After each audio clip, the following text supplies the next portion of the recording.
আমরা তো কেবল ধর্মের একটা ট্যাবলেট বিক্রি করতে চাই না, আমরা চাই জনগণের কল্যাণের জন্য, অর্থনৈতিক মুক্তির জন্য আমাদের সুষ্ঠু পরিকল্পনা কি আছে সেটা জনগণের সামনে রাখা। আমি কদিন এলাকাতে ছিলাম, এই প্রথমবারের মতো ক্যাম্পেইনে গেলাম, নির্বাচনী ক্যাম্পেইন। তা আমাকে বলছে যে আপনারা লিফলেট দিয়েছেন, লিফলেটের বিপরীতে আমাদের ওখানে আবার সেই লিফলেটের বিপরীতে ভোট চাওয়ার উল্টা পৃষ্ঠাতে 31 দফাটা দিয়েছে। ও বলে যে ভাই সাহেব, 31 দফা লম্বা চূড়া এত কেমনে বুঝবো, সহজ কথা বলেন, জনগণ বুঝতে চায়। এই সহজ করে আপনাদেরকে বলার জন্য এই 7টা, আজকে 8টা, এই সহজ করে বলার জন্য এগুলা। এখন নগরায়ন, আবাসন, ভূমির সুষ্ঠু ব্যবস্থাপনা ইত্যাদি কঠিন কঠিন শব্দ না বলে সহজ করে আপনারা এই কথাগুলো বলবেন লিফলেটের মধ্যে। এগুলো হচ্ছে 31 দফার নির্যাস। সবাই বলে সহজ কথা যায় না বলা অতি সহজে, কিন্তু অতি সহজে বলার জন্য এটা। সেজন্য আপনাদেরকে প্রথমেই বলতে হবে, যারা বিনা কষ্টে জান্নাতে যেতে চাচ্ছেন সেটার বাস স্টেশন কোথায় একটু আগে জেনে নেবেন। জনগণ এগুলো বুঝে। আমরা যা করছি তা হচ্ছে planning. Planning is half of the job. If you don't plan, you are planning to fail. ছাত্রদল বলে, ইংরেজিতে বললাম। কারণ যদি আমরা রাষ্ট্র পরিচালনার ক্ষেত্রে আগের থেকে পরিকল্পনা প্রণয়ন না করি, তাহলে আমরা ফেল করার জন্যই পরিকল্পনা করলাম। এখন এই কথাটা তো আমাদের ধর্ম ব্যবসায়ী বন্ধুদের উদ্দেশ্যে বলা হয়ে গেল মনে হয়। তারা কেবলই বলছে যে এখানে একটু মার্কাতে ভোট দিলে তরতরাইয়া জান্নাতে যাবে। তার আগে ইহকালে কিভাবে চলবে এর কোনো বক্তব্য নাই। কদিন আগে অবশ্য খুলনাতে এক বন্ধুকে যোগদান করিয়েছে, আমি অবশ্য এর বেশি বলবো না। তারাও এখন একই কথা বলছে আর কি, বলছে আচ্ছা এর বেশি বলা ঠিক হবে না বোধহয়। মানে যেই দলের কোনো নীতি আদর্শ নেই,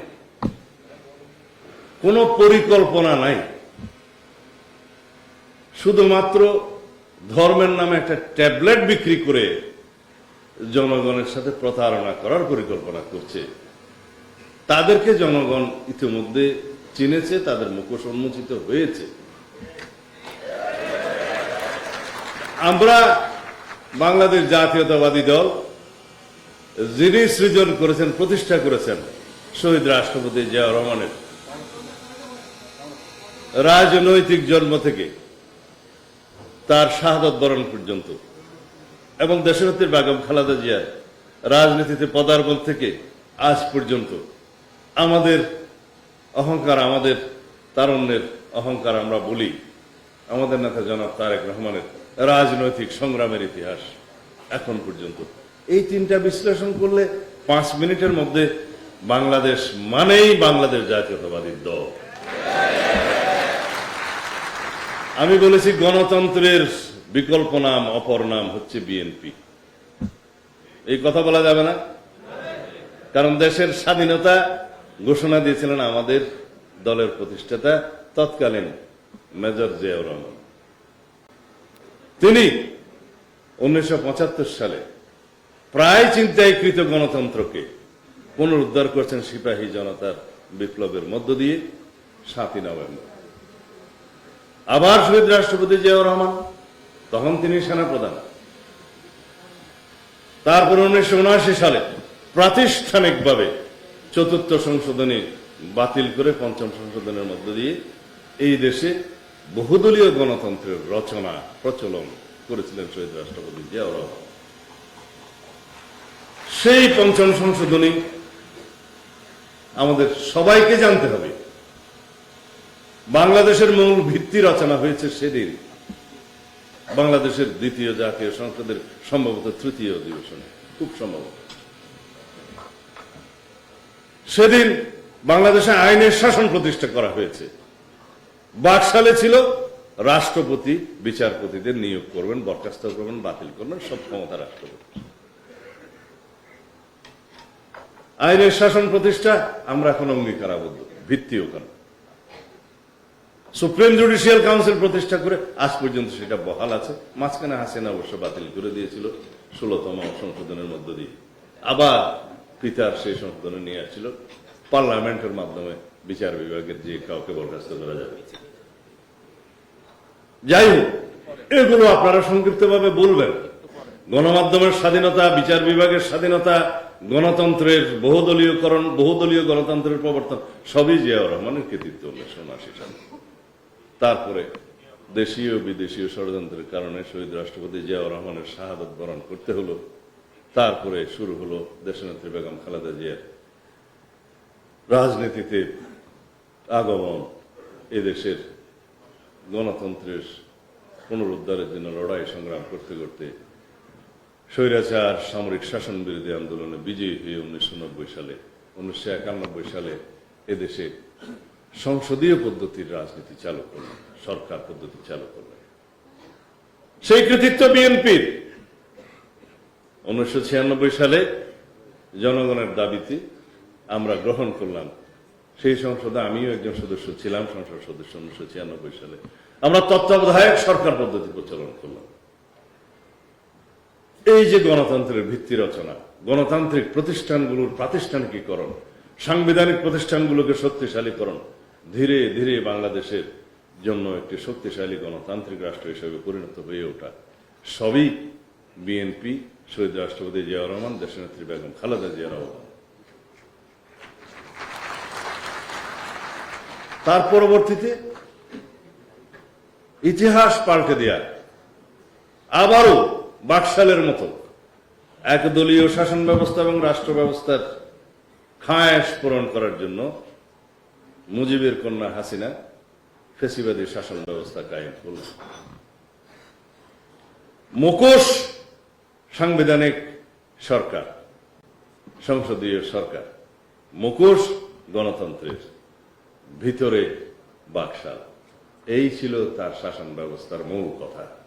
তত্ত্বাবধায়ক সরকার পদ্ধতি বিলুপ্ত করলেন এবং 14, 18, 24 পর্যন্ত এই অগণতান্ত্রিক শাসন ব্যবস্থা, ফ্যাসিবাদী শাসন ব্যবস্থা কায়েমের মধ্য দিয়ে পৃথিবীর ইতিহাসে সবচাইতে জঘন্য একদলীয় একনায়কতান্ত্রিক ফ্যাসিবাদী অগণতান্ত্রিক শাসন ব্যবস্থা প্রতিষ্ঠা করলেন। বিএনপির ইতিহাসের বিপক্ষে সংক্ষিপ্ত এই ইতিহাসটা আপনারা মাঠে ঘাটে সবাইকে বলবেন। এগুলো হচ্ছে সহজ কথা, যায় বলা অতি সহজে। এই কথাগুলো আপনারা বলবেন। জনগণ বেশি ইতিহাস চায় না। আমাকে যখন জিজ্ঞেস করছে, ভাই সাহেব এই 31 দফা 1 থেকে 31 পর্যন্ত কে পড়বে, কতজন পড়বে? গ্রামের আমজনতা মানুষ, অনেক মানুষ শিক্ষা দীক্ষা গ্রহণ করতে পারে নাই, বয়স্ক মানুষ, তাদের পড়াশোনা নাই, তাদের জন্য কি করবেন? তাদের জন্য বলবেন হলো আজকের এই কথাগুলো। কৃষককে বলবেন এই কৃষক কার্ড, এটা থাকলে বলবেন আপনি কৃষি ঋণ পাবেন সহজে, সার বীজ পাবেন ন্যায্য মূল্যে, বিনামূল্যে অন্য সেবা পাবেন, কৃষকের সমস্ত তথ্য পাবেন, আবহাওয়া তথ্য পাবেন, সবকিছু পাবেন এই একটা টেলিফোন ফিকার। ফ্যামিলি কার্ড, মা বোনদের কাছে গিয়ে বলবেন যে পরিবারের, আমরা বলি নারীর ক্ষমতায়ন, এটা তো শুধু বক্তৃতার মতো বললে হবে না, নারী বুঝতে হবে যে তার আসলে ক্ষমতা আছে। তখন বলবেন যে এই ফ্যামিলি কার্ডটা হচ্ছে আপনার ক্ষমতা, এই পরিবারের আপনি প্রধান, এই ফ্যামিলি কার্ড যদি আপনার থাকে এই পরিবারের মধ্যে আপনার নিরাপত্তা 1 নম্বরে থাকবে। জামাই বাবু খুব সহজে তাকে বকাশকা করতে পারবে না অন্যায়ভাবে। বলে যে এই ফ্যামিলি কার্ডটা হচ্ছে আপনার ক্ষমতা, এটাই আপনার ক্ষমতায়ন, এটার মালিক আপনি। বিনামূল্যে চাল, ডাল, নিত্য প্রয়োজনীয় দ্রব্যাদি একটা নির্দিষ্ট অঙ্কের আপনি প্রতি মাসে পাবেন। আপনার ফ্যামিলি নিয়ে, সংসার নিয়ে টানাপোড়েন আর করতে হবে না। এটা হচ্ছে ক্ষমতায়ন। পাশাপাশি কি সোশ্যাল সিকিউরিটি, যেটা নিরাপত্তা, সেই নিরাপত্তার মালিককে সেই ভদ্র মহিলা যিনি পরিবারের প্রধান। তাহলে কার্ডটা এখানে নারী উন্নয়ন, হ্যাঁ উন্নয়ন শব্দটা বলছি, নারী উন্নয়ন মানে তখন তাকে বলতে হবে যে আপনার সন্তানদেরকে আপনি উন্নত মানের শিক্ষা দিতে পারবেন, উন্নত মানের শিক্ষা দিতে পারবেন, সে আপনার জন্য, দেশের জন্য, সমাজের জন্য, পরিবারের জন্য সম্পদ হবে। এটাই হচ্ছে ডেভেলপমেন্ট। তাহলে এই মা বোনদেরকে তিনটা কথা বলবেন: আপনার সামাজিক নিরাপত্তা, আপনার ক্ষমতায়ন এবং আপনার উন্নয়ন, আপনার পরিবারের উন্নয়ন। তার মূল চাবিকাঠি হচ্ছে এই ফ্যামিলি কার্ড। এই সহজ কথা বলা যাবে না। আমি সব মাস্টার ট্রেনাররা কিভাবে ট্রেনিং দেবে জানি না। আমি তো একটু আম জনতা মানুষ, তো আমরা, আমার রিজভি ভাই বলতেছিলাম, আমরা তো একটা আম জনতা মানুষ।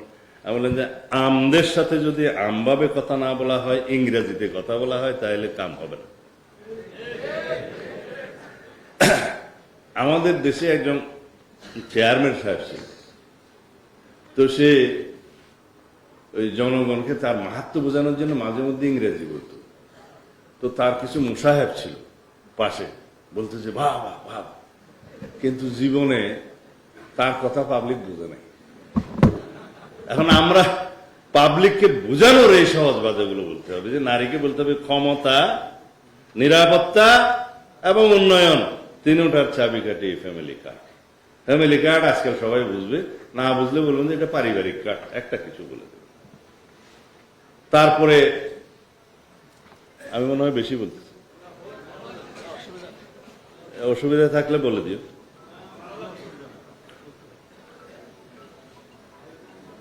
সেই জন্য এই প্রশিক্ষণ কর্মশালার আলোচনা সভার যা কিছুই আমরা বলি, এগুলোকে সহজ করে বলার জন্য অতি সহজে এই কথাগুলো গ্রাম পর্যায়ে ভোটারদের কাছে নিতে হবে। বলতে হবে আমরা এই ইহকালে দিন দুনিয়াতে আপনাদের উন্নয়নের জন্য, এবং বলতে হবে অর্থনৈতিক মুক্তির জন্য, সমগ্র দেশের সকল জনগণের অর্থনৈতিক সামর্থ্য বৃদ্ধির জন্য আমরা এই পরিকল্পনা নিয়েছি। আমরা যদি ওখানে গিয়ে বলি যে শিক্ষাই জাতির মেরুদণ্ড, সবাই মুখস্থ করবে, কিন্তু আসল মেরুদণ্ড সোজা করতে হবে কৃষকের। শিক্ষার মাধ্যমে জাতির মেরুদণ্ড নির্মিত হবে, শক্তিশালী হবে। কিন্তু কৃষকের মেরুদণ্ড যদি দুর্বল হয়, সে হাঁটতে পারবে না, যেতে পারবে না। এই কৃষি কার্ডের মধ্য দিয়ে বলতে হবে যে কৃষকরাই যে জাতির প্রধান শক্তি এবং অর্থনৈতিক মেরুদণ্ড, জাতির মেরুদণ্ড, সেটা বিএনপি আপনাদের সামনে তুলে ধরেছে। এই দেখেন, আমরা ক্ষুদ্র কৃষক, মাঝারি কৃষক, বড় কৃষক, এগুলা অনেক বিস্তারিত বর্ণনা ওই মাঠ পর্যায়ে ওভাবে বলার প্রয়োজন হবে না। বলবেন যে সকল কৃষকই এটা পাবে পর্যায়ক্রমে। আগে প্রান্তিক কৃষকরা পাবে, ক্ষুদ্র কৃষকরা পাবে, সহায়তা পাবে, এটা সরকারি পরিকল্পনায় জানতে পারবে। অত বিস্তারিত না বলে গ্রামের মধ্যে বলতে হবে এই কৃষি কার্ড কৃষকের মুক্তির সনদ। কি বলবেন? এই কৃষক কার্ড কৃষকের মুক্তির সনদ। কৃষক যদি শক্ত হয়, মুক্ত হয়, অর্থনৈতিকভাবে মেরুদণ্ড শক্ত হয়, তাহলে জাতি দাঁড়িয়ে যাবে। এটাই আসলে প্রকৃত বক্তব্য। স্বাস্থ্য কার্ডের কথা ডক্টর জিয়া বলবে, কিন্তু আমরা রোগী হিসাবে একটু বলি। আমরা রোগী হিসাবে সরকারি হাসপাতালে কি কেউ যেতে স্বাচ্ছন্দ্য বোধ করি? এক কথাই বলেন তো। কিন্তু এই স্বাস্থ্য কার্ড প্রচলনের পরে সবাইকে বলতে হবে আপনি খুশি মনে সরকারি হাসপাতালে যাবেন, কারণ আপনার এই নিরাপত্তা দিবে এই স্বাস্থ্য কার্ড। এটা থাকলে ডাক্তার সাহেবরা কোন হাসপাতালে আপনাকে বিনা চিকিৎসায় ফেরত দিতে পারবেন। এবং আমরা একবার চিন্তা করছিলাম সংবিধান সংস্কার করার সময় যে স্বাস্থ্য সেবা এটাকে মৌলিক অধিকারের অন্তর্ভুক্ত করা যায় কিনা, শিক্ষাকে মৌলিক অধিকারের অন্তর্ভুক্ত করা যায় কিনা, সেটা দীর্ঘ আলোচনা। এই প্রশিক্ষণ আমি এখানে দেব না, কারণ মৌলিক অধিকারে যদি কোনো কিছু অন্তর্ভুক্ত হয়, এটা সাংবিধানিক ভাষা হচ্ছে যে state must ensure that fundamental right to enforcement of law. মানে হচ্ছে যেটাই মৌলিক অধিকার অন্তর্ভুক্ত হবে, রাষ্ট্রকে সেটা শতভাগ নিশ্চয়তা বিধান করতে হবে, যেটা পরিপূরণ করতে হবে। আমরা সেই পর্যায়ে অর্থনৈতিকভাবে এখনো উন্নীত হইনি। সেজন্য আমরা কর্মসূচি পরিকল্পনার মধ্য দিয়ে এটাকে রাষ্ট্রীয় মূলনীতিতে নিয়ে এসেছি। মূলনীতিটাতে রাখলে রাষ্ট্র ক্রমান্বয়ে তার ফিনান্সিয়াল অ্যান্ড কালচারাল যে রাইট সেটা এনশিওর করবে সাংবিধানিকভাবে। তোমাদের সবাইকে তো পর্যায়ক্রম সংবিধান জানতে হবে, বুঝতে হবে, জনগণকে বলতে হবে, প্রতিনিধিত্ব করতে হবে। এটা হচ্ছে যে সহজ ভাষায় সংবিধান শিক্ষা। যদি কোনোদিন সময় হয় এভাবে মজলিস মাহফিল ডেকে আমরা আমাদের এই মাস্টার ট্রেনারদেরকে সহজ ভাষায় সংবিধান শিক্ষা দেবো ইনশাআল্লাহ। বিএনপির সাথে তখন কেউ পারবে? সারা দেশে যারা বয়ান দিচ্ছে যে জ্ঞান ভিত্তিক, প্রযুক্তি ভিত্তিক, মেধা ভিত্তিক রাজনীতি করতে হবে, আসলে চর্চা কি আমরা করছি? চর্চা করতে গেলে এইভাবেই দিতে হবে। আমরা বুড়ো হয়ে গেছি, আমরা প্রশিক্ষণ দিয়ে তারপর বিদায় নেব। বিএনপিকে এমন ভাবে জ্ঞান ভিত্তিক, মেধা ভিত্তিক, প্রযুক্তি ভিত্তিক রাজনীতির চর্চা করতে হবে যাতে করে অন্য কোন সংগঠন ধারে কাছেও না আসতে পারে। শুধুমাত্র গুলিস্তান থেকে পুরানা পল্টন মানে না স্লোগান দিলে হবে? যখন বিরোধী দলেও থাকবো আমরা, তখনও আমাদেরকে জ্ঞান ভিত্তিক এই সমস্ত সংগ্রাম করতে হবে, যুদ্ধ করতে হবে, ফাইট করতে হবে। আজকাল এই যে সোশ্যাল মিডিয়াতে, আমি অবশ্য খুব একটা এগুলো দেখি না, এই যে সোশ্যাল মিডিয়াতে চলছে, গালিগালাজ চলছে, চরিত্র হনন চলছে, ক্যারেক্টার অ্যাসাসিনেশন চলছে। এখন পলিটিক্যাল ক্যারেক্টার অ্যাসাসিনেশনের সংখ্যা হচ্ছে সবচেয়ে বেশি, এবং কিছু কিছু মিডিয়াতে দেখছি। তা আমরা তো এগুলো ঘাটাঘাটি করি না, কিন্তু তোমাদের বয়স আছে, সবচেয়ে বেশি কাউন্টার ফাইটটা ওখানে দিতে হবে এখন।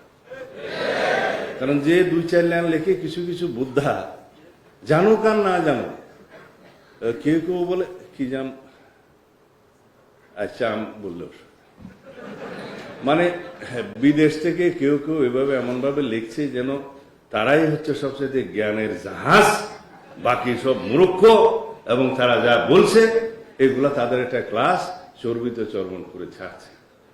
কোনো অ্যাকাউন্টেবিলিটি না, কোন রেসপন্সিবিলিটি না, দেশপ্রেমের কোনো বালাই নাই, এই দেশের কি হবে সেটা নজরে নাই।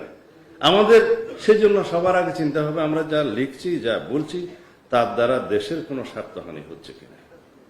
সেজন্য আমাদের স্লোগান কি আমাদের নেতা দিয়েছেন, সবার আগে বাংলাদেশ। এর চাইতে সহজ কোনো বক্তব্য আছে? সমস্ত কর্ম পরিকল্পনায়, সমস্ত রাজনৈতিক কর্মসূচিতে, সকল বিষয়ে আমাদের মাথায় থাকতে হবে এখানে আমার দেশের স্বার্থটা উপরে, সবার উপরে বাংলাদেশ। সেটা পররাষ্ট্রনীতি হোক, সেটা যুদ্ধনীতি হোক, সেটা অন্যান্য কূটনৈতিক বিষয় হোক, দ্বিপাক্ষিক সম্পর্ক হোক, বহুপাক্ষিক চুক্তি হোক, আন্তর্জাতিক ট্রিটি হোক, মেমো অফ আন্ডারস্ট্যান্ডিং হোক, সব জায়গায় আমাদের দেশের স্বার্থটা আমরা উপরে রাখবো। সেই জন্য আমরা সবার আগে বাংলাদেশ। এই আমরা শহীদ রাষ্ট্রপতি জিয়া রহমানের অনুসারী, আমরা দল করি বাংলাদেশ জাতীয়তাবাদী দল।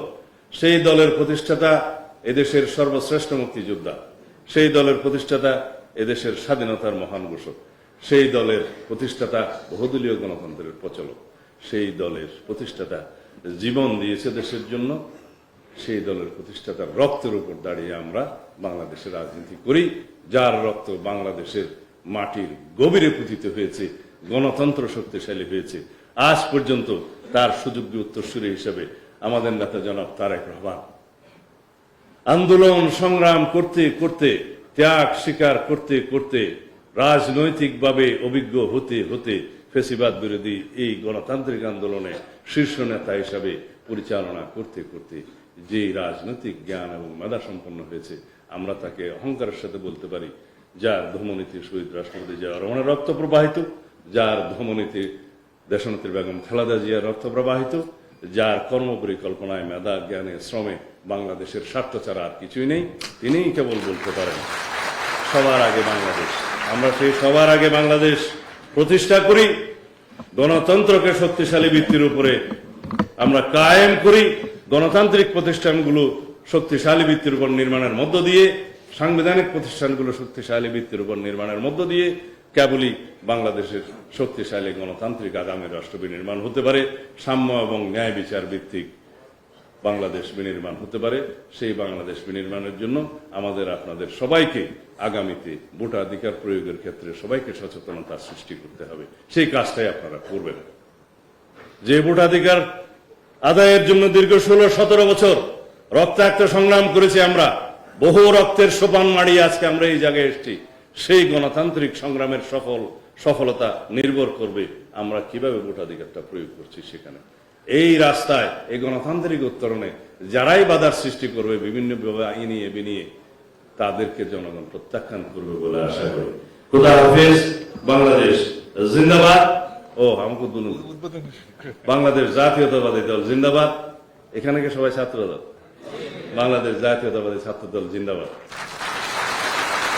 আমি আমার এই বক্তব্যের মধ্য দিয়ে আজকের এই মহান কর্মসূচির শুভ উদ্বোধন ঘোষণা করলাম।